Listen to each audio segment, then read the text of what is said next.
var spännande tester.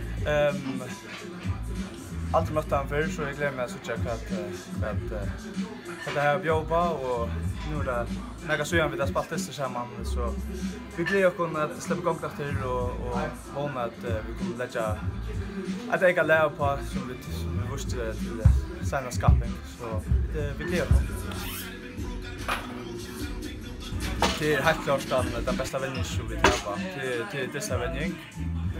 Och där kan vi köra undermätas på stöttning av registrera.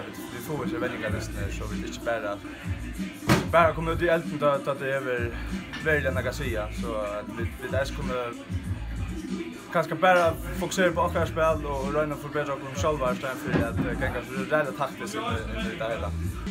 Det är så öliga god vändning till första folk kommer i hällarna och stå upp och till det här vi är så bruk för att alla som kommer på.